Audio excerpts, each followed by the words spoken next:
Olá pessoal, então dando sequência aos heredogramas, a gente vai falar um pouquinho neste exemplo sobre a herança autossômica recessiva.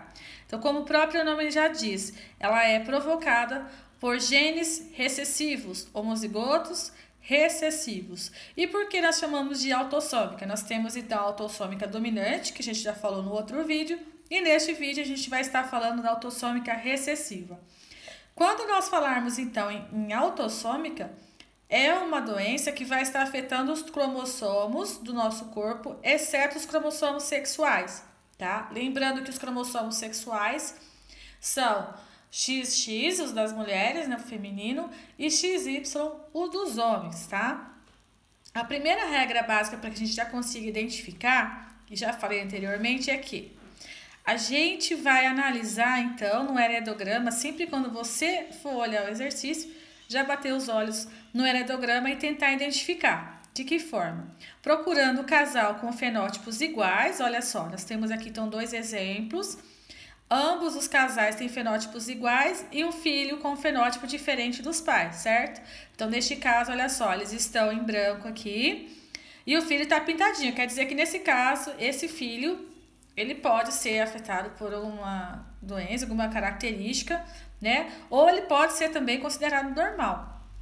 Aqui é a mesma coisa, casal igual com filho de genótipo diferente, tá? Então, sempre que aparecer essas duas situações, a outra regra é qual?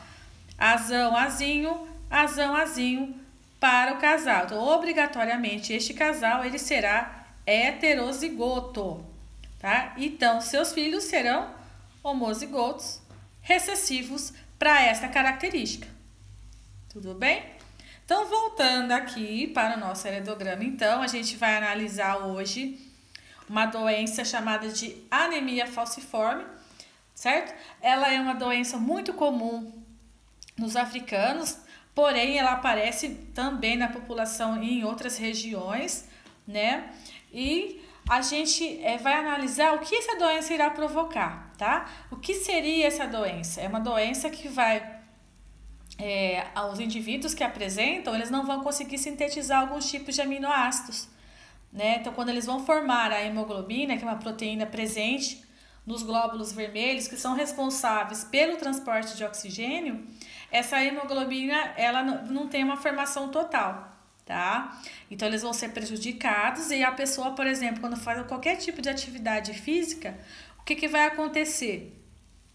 Como ela tem a menor quantidade de oxigênio circulando no seu corpo aí, devido, né, a essa produção dessa hemoglobina, nessas proteínas, ela vai ter muito o quê? Como se fosse um cansaço, sabe? Essas hemácias, elas vão ter um formato, as normais, a gente tem um formatinho achatadinho, e elas vão ter um formato de uma foice, por isso que ele se chama falciforme. Então, elas mudam o seu formato, tá? Vai formar coágulos, então, nesse momento, e esses coágulos, eles tendem a entupir, né, os vasos sanguíneos, que vai causar o cansaço, dor e lesões nos órgãos dos indivíduos que têm esse tipo, né, de doença aí. Então, as pessoas já nascem com esse problema. Então, nesse caso aqui, a gente já vai começar a analisar este heredograma, que se refere a essa anemia falciforme, tá? Aqui nesse casal, a gente já conseguiu identificar, agora eu expliquei para vocês agora há pouco, casal normal, com filhos de fenótipos diferentes do pai, que no caso eles têm uma menina, né?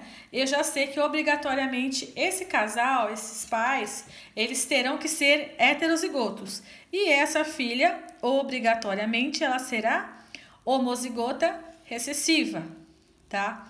Então, neste heredograma, a gente já consegue também identificar se ele é recessivo. Por quê? A primeira dica é analisar, tá, os indivíduos que são afetados, os pais deles são normais para essa questão, né? Então, o casal é normal e eles tiveram um filho afetado. Outra situação que a gente analisa é que, ó, as gerações... pula a geração. Então, a primeira geração aqui, os pais, eles não eram afetados. Então, não afetou todas as gerações, né? Então, para ela ser dominante, ela tem que aparecer em todas as gerações. Então, na primeira geração, nós não tivemos indivíduos afetados. A outra dica,